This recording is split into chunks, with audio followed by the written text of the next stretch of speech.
নবম খণ্ড, দ্বিতীয় পরিচ্ছেদ। শাস্ত্রপাঠ ও পাণ্ডিত্য মিথ্যা, তপস্যা চাই, বিজ্ঞানী। পণ্ডিত বেদাদি শাস্ত্র পড়িয়াছেন ও জ্ঞান চর্চা করেন। ঠাকুর ছোট খাটটিতে বসিয়া তাহাকে দেখিতেছেন ও গল্পচ্ছলে নানা উপদেশ দিতেছেন। শ্রীরামকৃষ্ণ পণ্ডিতের প্রতি: বেদাদি অনেক শাস্ত্র আছে, কিন্তু সাধন না করলে, তপস্যা না করলে ঈশ্বরকে পাওয়া যায় না। স্বরদর্শনে দর্শন মেলে না, আগম নিগম তন্ত্রসারে। তবে শাস্ত্রে যা আছে সেই সব জেনে নিয়ে সেই অনুসারে কাজ করতে হয়। একজন একখানা চিঠি হারিয়ে ফেলেছিল, কোথায় রেখেছে মনে নাই। তখন সে প্রদীপ লয়ে খুঁজতে লাগলো। 2-3 জন মিলে খুঁজে চিঠিখানা পেলে। তাতে লেখা ছিল 5 সের সন্দেশ আর একখানা কাপড় পাঠাইবে। সেইটুকু পড়ে লয়ে সে আবার চিঠিখানা ফেলে দিলে। তখন আর চিঠির কি দরকার? এখন 5 সের সন্দেশ আর একখানা কাপড় কিনে পাঠালেই হবে। পড়ার চেয়ে শোনা ভালো, শোনার চেয়ে দেখা ভালো। গুরু মুখে বা সাধু মুখে শুনলে ধারণা বেশি হয়, আর শাস্ত্রের অসার ভাগ চিন্তা করতে হয় না। হনুমান বলেছিল, ভাই, আমি তিথি নক্ষত্র অত সব জানি না, আমি কেবল রাম চিন্তা করি। শোনার চেয়ে দেখা আরও ভালো, দেখলে সব সন্দেহ চলে যায়। শাস্ত্রে অনেক কথা তো আছে, ঈশ্বরের সাক্ষাৎকার না হলে, তাঁর পাদপদ্মে ভক্তি না হলে, চিত্তশুদ্ধি না হলে সবই বৃথা। পাঁজিতে লিখেছে বিষাড়া জল, কিন্তু পাঁজি টিপলে 1 ফোঁটাও পড়ে না। 1 ফোঁটাই পড়, তাও না। শাস্ত্রাদি নিয়ে বিচার কতদিন? যতদিন না ঈশ্বরের সাক্ষাৎকার হয়। ভ্রমর গুনগুন করে কতক্ষণ? যতক্ষণ ফুলে না বসে। ফুলে বসে মধুপান করতে আরম্ভ করলে আর শব্দ নাই। তবে একটি আছে, ঈশ্বরকে দর্শনের পরও কথা চলতে পারে। সে কথা কেবল ঈশ্বরেরই আনন্দের কথা, যেমন মাতালের জয়কালী বলা। আর ভ্রমর ফুলে বসে মধুপান করার পর আধো আধো স্বরে গুনগুন করে। বিজ্ঞানীর নাম করিয়া ঠাকুর বুঝি নিজের অবস্থা ইঙ্গিতে বলিতেছেন। জ্ঞানী নেতি নেতি বিচার করে। এই বিচার করতে করতে যেখানে আনন্দ পায় সেই ব্রহ্ম। জ্ঞানীর স্বভাব কিরূপ? জ্ঞানী আইন অনুসারে চলে। আমায় চাণকে নিয়ে গিয়েছিল। সেখানে কতকগুলি সাধু দেখলাম, তারা কেউ কেউ সেলাই করছিল। সকলের হাস্য। আমরা যাওয়াতে সে সব ফেললে। তারপর পায়ের উপর পা দিয়ে বসে আমাদের সঙ্গে কথা কইতে লাগলো। সকলের হাস্য। কিন্তু ঈশ্বরীয় কথা জিজ্ঞাসা না করলে জ্ঞানীরা সেসব কথা কয় না। আগে জিজ্ঞাসা করবে, এখন তুমি কেমন আছো? ক্যায়সা হ্যায়, বাড়ির সব কেমন আছে? কিন্তু বিজ্ঞানীর স্বভাব আলাদা। তার এলানো স্বভাব, হয়তো কাপড়খানা আলগা, কি বগলের ভিতর, ছেলেদের মতো। ঈশ্বর আছেন এইটি জেনেছে, এর নাম জ্ঞানী। কাঠে নিশ্চিত আগুন আছে, যে জেনেছে সেই জ্ঞানী। কিন্তু কাঠ জেলে রাঁধা খাওয়া হেউ ঢেউ হয়ে যাওয়া যার হয়, তার নাম বিজ্ঞানী। কিন্তু বিজ্ঞানীর অষ্টপাশ খুলে যায়, কাম ক্রোধাদির আকার মাত্র থাকে।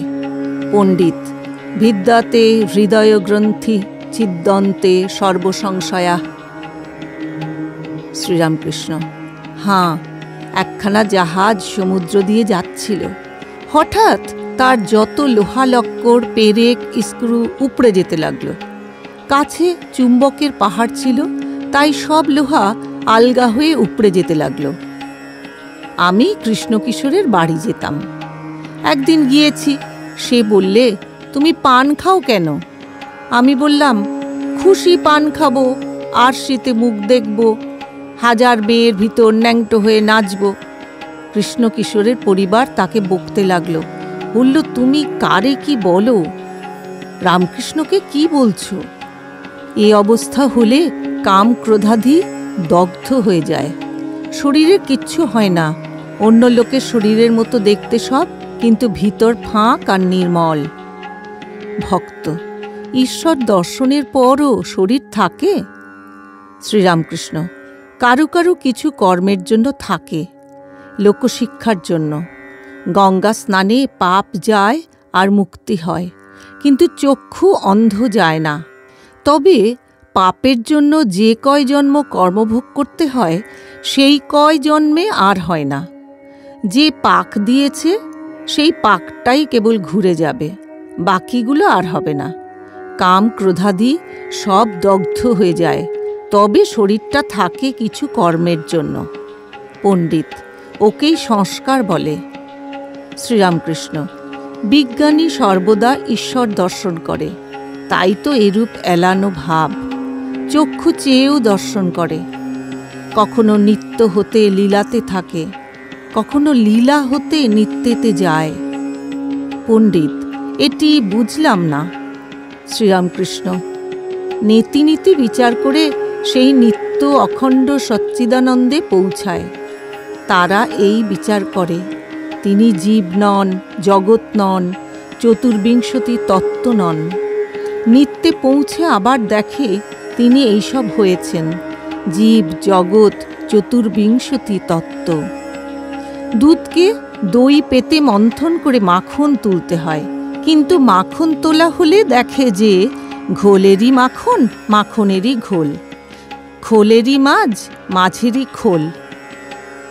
পণ্ডিত ভূধরের প্রতি সহাস্যে: বুঝলে, এ বুঝা বড় শক্ত।